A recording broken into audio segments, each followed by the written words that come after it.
7.11 ಕೋಟಿ ರೂಪಾಯಿ ದರೋಡೆ ಪ್ರಕರಣಕ್ಕೆ ಸಂಬಂಧಪಟ್ಟಂತೆ ಗೋವಿಂದಪುರ ಠಾಣೆ ಕಾನ್ಸ್ಟೇಬಲ್ ಅಣ್ಣಪ್ಪ ಅಮಾನತಾಗಿದ್ದಾರೆ. ಸಸ್ಪೆಂಡ್ ಮಾಡಿ ಪೂರ್ವ ವಿಭಾಗ ಡಿಸಿಪಿ ದೇವರಾಜ್ ಆದೇಶವನ್ನ ಹೊರಡಿಸಿದ್ದಾರೆ.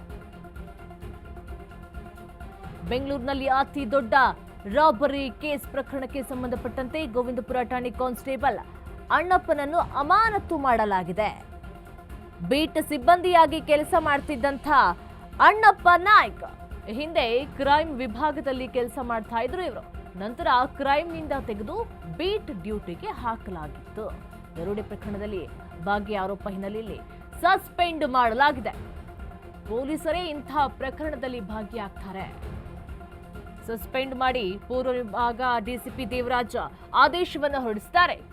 ಗೋವಿಂದಪುರ ಠಾಣೆ ಕಾನ್ಸ್ಟೇಬಲ್ ಅಣ್ಣಪ್ಪ ಅಮಾನತಾಗಿದ್ದಾರೆ. ಬೀಟ್ ಸಿಬ್ಬಂದಿಯಾಗಿ ಕೆಲಸ ಮಾಡ್ತಾ ಇದ್ರು ಅಣ್ಣಪ್ಪ ನಾಯ್ಕ್. ತದನಂತರ ಕ್ರೈಮ್ನಿಂದ ತೆಗೆದು ಬೀಟ್ ಡ್ಯೂಟಿಗೆ ಹಾಕಲಾಗಿತ್ತು. ದರೋಡೆ ಪ್ರಕರಣದಲ್ಲಿ ಭಾಗ್ಯ ಆರೋಪ ಹಿನ್ನೆಲೆಯಲ್ಲಿ ಸಸ್ಪೆಂಡ್ ಮಾಡಲಾಗಿದೆ. ಈಗ ಬೆಂಗಳೂರಿನ ಅತಿ ದೊಡ್ಡ ರಾಬರಿ ಕೇಸ್ ಬರೋಬ್ಬರಿ 7 ಕೋಟಿಯನ್ನ ಲಪ್ಟಾಯಿಸೋಕೆ ಪ್ಲಾನ್ ಮಾಡಿದ್ರು. ಬೇರೆ ಬೇರೆ ವಿಧಾನದಲ್ಲಿ ಬೇರೆ ಬೇರೆ ಪ್ಲಾನ್ ಅನ್ನ ಮಾಡಿಬಿಟ್ಟು ಒಟ್ಟು ಅಷ್ಟು ದುಡ್ಡನ್ನ ಹೊಡ್ಕೊಂಡು ಹೋಗ್ಬೇಕು ಅಂತ ಹೇಳಿ ಪ್ಲಾನ್ ಅನ್ನ ಮಾಡಿದ್ರು. ಆದ್ರೆ ಪೊಲೀಸರ ಕಣ್ ತಪ್ಪಿಸೋಕೆ ಸಾಧ್ಯ ಆಗಲಿಲ್ಲ. ಬೇರೆ ಬೇರೆ ಭಾಷೆಯನ್ನು ಮಾತಾಡ್ತಾ ಇದ್ರು, ಫೋನ್ಗಳನ್ನ ಯೂಸ್ ಮಾಡ್ತಾ ಇರಲಿಲ್ಲ, ಸಿಸಿಟಿವಿ ಕ್ಯಾಮ್ರಾ ಇಲ್ಲದೆ ಇರುವಂತ ಸ್ಥಳದಲ್ಲಿ ಹೋಗ್ತಾ ಇದ್ರು, ವಾಹನಗಳನ್ನ ನಿಲ್ಲಿಸುವಂತ ಪ್ರಯತ್ನವನ್ನ ಕೂಡ ಮಾಡ್ತಾ ಇದ್ರು. ಹಿನ್ನೆಲೆಯಲ್ಲಿ ಇನೋವಾ ಕಾರನ್ನು ಕೂಡ ವಶಕ್ಕೆ ಪಡೆದುಕೊಂಡಿದ್ದಾರೆ. ಒಟ್ಟಾರೆಯಾಗಿ ಅಷ್ಟು ಆಲ್ಮೋಸ್ಟ್ ರಿಕವರಿ ಆಗ್ತಾ ಇದೆ. ಇನ್ನೇನು 80 ಲಕ್ಷ ಬರಬೇಕು. ಅದಕ್ಕೋಸ್ಕರ ಒಬ್ಬ ಆರೋಪಿಯನ್ನು ಕೂಡ ಹುಡುಕ್ತಾ ಇದ್ದಾರೆ. ಬೆಂಗಳೂರಿನಲ್ಲಿ 7.11 ಕೋಟಿ ರೂಪಾಯಿ ದರೋಡೆ ಪ್ರಕರಣಕ್ಕೆ ಸಂಬಂಧಪಟ್ಟಂತೆ ಆರ್ಬಿಐ ಗೈಡ್ಲೈನ್ಸ್ ಉಲ್ಲಂಘನೆ ಮಾಡಿರುವ ಸಿಎಂಎಸ್ ಸಂಸ್ಥೆ. ಸಿಎಂಎಸ್ ಕಂಪನಿ ಲೈಸೆನ್ಸ್ ರದ್ದುಪಡಿಸಲು ಆರ್ಬಿಐಗೆ ಪತ್ರ ಹೋಗಿದೆ. ಎಟಿಎಂಗೆ ಹಣ ಡೆಪಾಸಿಟ್ ಮಾಡುವ ಗುತ್ತಿಗೆ ಪಡೆದ ಕಂಪನಿ ಅದು.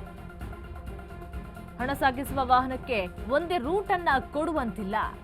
ಪ್ರತಿನಿತ್ಯ ರೂಟ್ ಸಿಬ್ಬಂದಿಯನ್ನ ಬದಲಾವಣೆ ಮಾಡಬೇಕು. ಆದ್ರೆ ಆರ್ಬಿಐನ ರೂಲ್ಸ್ ಅನ್ನ ತೆಗೆದುಹಾಕಿದ್ದಾರೆ.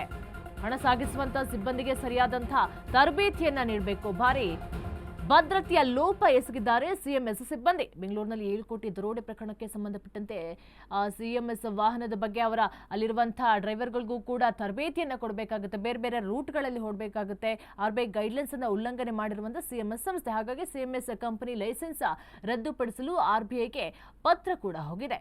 ಎಟಿಎಂಗೆ ಹಣ ಡೆಪಾಸಿಟ್ ಮಾಡುವಂತಹ ಗುತ್ತಿಗೆ ಪಡೆದಂತಹ ಕಂಪನಿ ಪ್ರತಿನಿತ್ಯ ರೂಟ್ ಅನ್ನ ಬದಲಾವಣೆ ಮಾಡಬೇಕು, ಸಿಬ್ಬಂದಿಯ ಬದಲಾವಣೆ ಮಾಡಬೇಕು, ಸಿಬ್ಬಂದಿಗೆ ಸರಿಯಾದಂತಹ ತರಬೇತಿಯನ್ನ ಕೂಡ ಕೊಡಬೇಕು.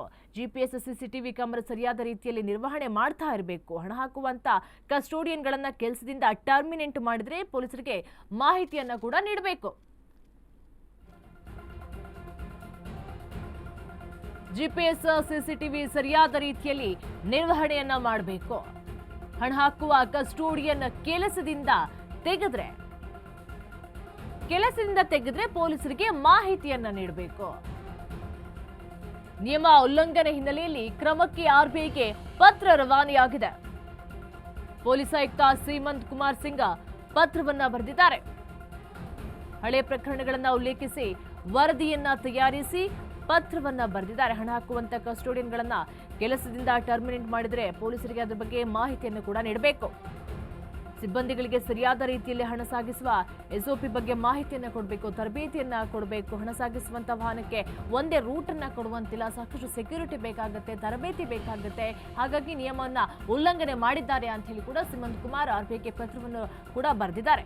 ಜಿಪಿಎಸ್ ಸಿಸಿಟಿವಿ ಕ್ಯಾಮೆರಾ ಸರಿಯಾದ ರೀತಿಯಲ್ಲಿ ನಿರ್ವಹಣೆ ಮಾಡ್ತಾ ಇರಬೇಕು. ಹಣ ಹಾಕುವಂತ ಕಸ್ಟೋಡಿಯನ್ಗಳನ್ನ ಕೆಲಸದಿಂದ ಟರ್ಮಿನೇಟ್ ಮಾಡಿದ್ರೆ ಪೊಲೀಸರಿಗೆ ಅದರ ಬಗ್ಗೆ ಮಾಹಿತಿಯನ್ನು ಕೊಡಬೇಕು. ಅಲ್ಲಿರುವಂತಹ ಸಿಬ್ಬಂದಿಗಳಿಗೂ ಕೂಡ ತರಬೇತಿಯನ್ನ ಕೊಡಬೇಕು. ಹೀಗಾಗಿ ಆರ್ಬಿಐ ಗೈಡ್ಲೈನ್ಸ್ ಅನ್ನ ಬ್ರೇಕ್ ಮಾಡಿದೆ ಅಂತ ಕೂಡ ಪತ್ರ ಕೂಡ ರವಾನೆ ಆಗಿದೆ. ಸಿಎಂಎಸ್ ಕಂಪನಿ ಹಣವನ್ನ ಬ್ಯಾಂಕ್ಗಳಿಗೆ ಡೆಪಾಸಿಟ್ ಮಾಡುವಂತಹ ಗುತ್ತಿಗೆಯನ್ನ ಪಡೆದಿರುತ್ತೆ. ಬೆಂಗಳೂರಿನ ಅತಿ ದೊಡ್ಡ ರಾಬರಿ ಕೇಸ್ ಅವರು ಭಯಾನಕವಾಗಿ ಪ್ಲಾನ್ ಮಾಡಿದ್ರು, ಬೇರೆ ಬೇರೆ ರೀತಿಯಲ್ಲಿ ಪ್ಲಾನ್ ಮಾಡಿದ್ರು. ಈಗ ಅವರೆಲ್ಲಾ ಪ್ಲಾನ್ ಕೂಡ ಉಲ್ಟಾ ಆಗಿದೆ. ಹಳೆ ಪ್ರಕರಣಗಳನ್ನ ಉಲ್ಲೇಖಿಸಿ ವರದಿಯನ್ನ ತಯಾರಿಸಿ ಪತ್ರವು ಕೂಡ ರವಾನೆಯಾಗಿದೆ. ಯಾಕಂತ ಹೇಳಿದ್ರೆ ಹಣ ಸಾಗಿಸುವಂತಹ ವಾಹನಕ್ಕೂ ಕೂಡ ಬೇರೆ ಬೇರೆ ರೀತಿಯಲ್ಲಿ ಬೇರೆ ಬೇರೆ ರೂಟಲ್ಲಿ ಹೋಗಬೇಕಾಗುತ್ತೆ. ಆ ಸಿಬ್ಬಂದಿಗಳಿಗೂ ಕೂಡ ತರಬೇತಿ ಕೂಡ ಬೇಕಾಗುತ್ತೆ. ಆದ್ರೆ ಇಲ್ಲಿ ಯಾವ ತರಬೇತಿ ಕೂಡ ಇರಲಿಲ್ಲ ಅಂತ ಹೇಳಿ ಪತ್ರವನ್ನು ಕೂಡ ರವಾನೆ ಮಾಡಲಾಗಿದೆ.